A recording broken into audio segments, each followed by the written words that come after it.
Hi, my name is Phil. I like talking about politics, and in this video I'd like to discuss the particular threat posed by Brexit to small businesses and how it will really only empower the large multinationals who already don't exactly extol the virtues that we would like to see in business management, by and large. But first, if you'd like to be notified of daily news and politics, please subscribe to the channel and click the bell notification icon.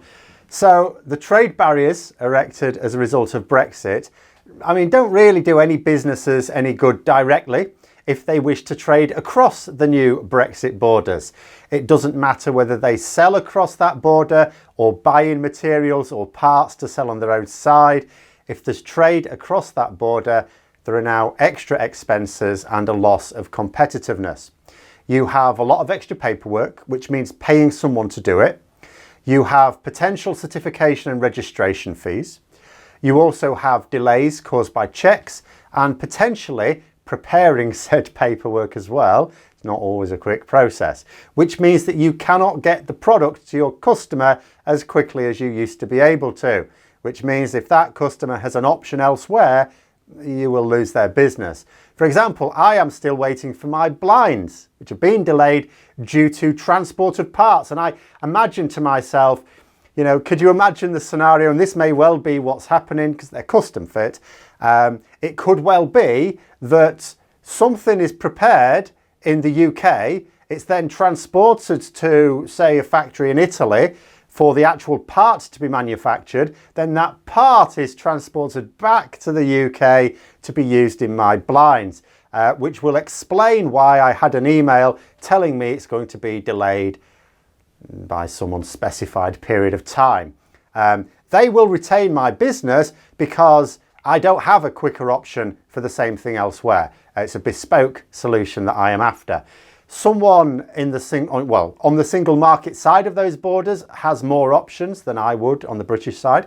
But although the extra borders are a problem to every business in terms of its direct impact, a larger business is more likely to be able to cope. They can adapt in ways that a small business will struggle with. I talked yesterday, I think it was yesterday, about the cheese producer that sells relatively small quantities at a time in the EU, or at least did do, until the health certification costs exceeded the value of the order. But a massive company selling lorry loads at a time will pay proportionally a smaller amount of these costs, and it can be much more easily absorbed into the profits. In the one I was talking about, there wouldn't be no profits because it costs more to transport it effectively than they get from the customer. And it also opens up the possibility of just shifting some of your business to the EU. That's happened as well. In fact, I need to talk a little bit about that, I think, later on in the week. A large business has options to maximise their profits after Brexit, albeit while still making less than they would have done before it. It still means British jobs being lost or failing to be gained if it was a planned investment that was going to happen in the UK, but instead goes to Belgium or the Netherlands instead. But the business itself is likely to rumble on. But a small business doesn't have the same options. You may have been making, say, 20% of your income from EU trade. But if you're a small operation, it could well be prohibitively expensive to just set up an office, warehouse or whatever in an EU country. So you just lose that 20% of your business. But the thing is that that business is still available to someone who can provide the goods. So although I said before that the big business still loses out because they've got the extra paperwork and all the rest of it to deal with the extra costs in paying to either deal with those trade barriers or set up on the other side of them to avoid them, could still gain overall. Because if it can sweep up a lot of that lost business from smaller competitors, the gains in extra custom may just compensate for them. So what we have is a Brexit that delivers benefits, if it delivers them at all, to large multinationals who will be able to cope at the expense of small British businesses who will shrink or collapse. Adapting is not an option for many of them. Remember that the vast majority of businesses are very small operations with just a handful of employees at best. And as a socialist, I have to say there's another dimension as well, because it'd be personally disappointing if we see a collapse of small businesses and an increase in market share for larger ones.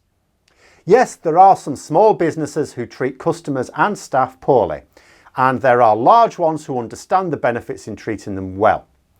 But these are all too often aberrations. Without tight regulations scrupulously enforced, the pattern tends to be the reverse of that. A small business can't generally get away with poor customer service or employee treatment, because if an employee is unhappy in a large company and leaves, well, they'll be replaced. And even if there's a period of time when that work is not being done, like they just run screaming from the building, the large multinational will barely skip a beat. But for a small business, that unhappy employee might be half your workforce.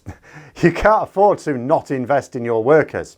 And even without that pressure, in a small business, each worker just naturally knows their boss and will be able to form better relationships. There's less of a disconnect between business owner and shop floor worker.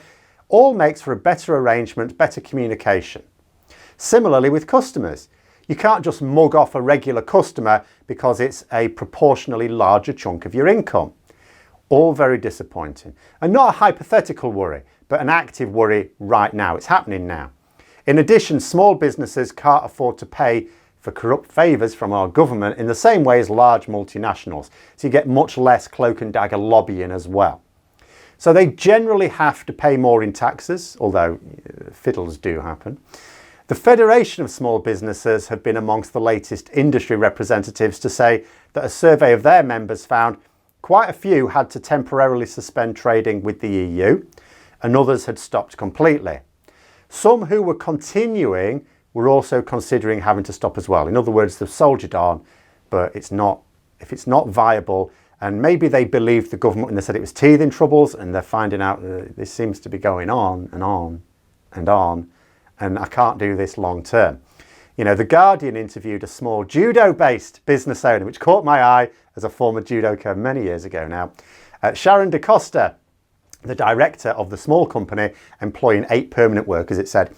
And she said that if it weren't for COVID, people would be shouting from the rooftops. This is very true. As bad as the news has been regarding Brexit, the pandemic, which has devastated us, was a great opportunity for the pirates in charge of our country. But that's a topic for another video, maybe the next video. But the point here is that small businesses, although each only employs a few people, cumulatively make up a big chunk of the workforce. 16.8 million people in the UK are, or at least a year ago, employed by what are termed SMEs, small and medium-sized enterprises. 3/5 of workers, basically. Collectively, they dominate our source of employment. And although the loss of small businesses could be taken up by larger businesses, they will not take on all those extra workers now who have got no job. No, not only might they be in the wrong location, because especially if that larger business coped by moving operations overseas, but they won't need as many people to expand their business to compensate. It would always be a net loss of jobs regardless. In addition, surveys regularly show that people employed in small businesses are generally happier than those employed by larger ones. Again, it all links into the idea you've got a closer relationship with the company bosses, less of a disconnect, more of a feeling that you're valued, happier employee. So a significant shift in the number of workers moving from small to larger businesses would also create more mental health problems in the country. Just what we need when we're already really bad at addressing them. Something that we cannot expect to improve with a Conservative government. And you would also think that the Conservatives would be concerned about this, from a political point of view as well. After all, they try and bill themselves as the champion of small business owners. After all, there are a lot of business owners who are registered voters. Con them into thinking that your government helps their business and that lots of votes puts you in a position to screw them all over in order to give massive kickbacks to corporations who actually represent fewer votes but more donations. But if these people lose their business and are struggling to make ends meet come the next election, will they still be voting Conservative? Will they still think that voting for a party that wants a closer relationship with the EU would be a bad thing? That will be interesting to see. But the Conservatives obviously, rightly or wrongly, feel that they can take those votes for granted. After all, their income support for the pandemic completely missed out 3 million small business owners. Now, the Tories would not be doing this if they didn't think that come 2024, they'd fall back into line and dutifully put the cross in the box for the privately educated prick because, well, I mean to say, imagine how disastrous it would be if Labour formed a government. Yeah, imagine that. A closer relationship with important trading partners, the tearing down of trade barriers erected by the Tories, the end to vast sums of their taxes being funnelled out of the country at a rate of knots. Truly awful, wouldn't it? But there it is. Whilst these severe trade barriers exist, and I'll remind you that there are more severe trade barriers existing now between us and the rest of Europe than anywhere else in Europe, in or out of the EU. There isn't a country outside the EU, but around the EU, that has trade barriers like we do. Then, of course, small businesses will continue to suffer, and the only ones who can possibly gain that business are those either inside the single market, which doesn't help our economy or workforce, or large corporations who are certainly much less helpful to us than a whole host of small businesses.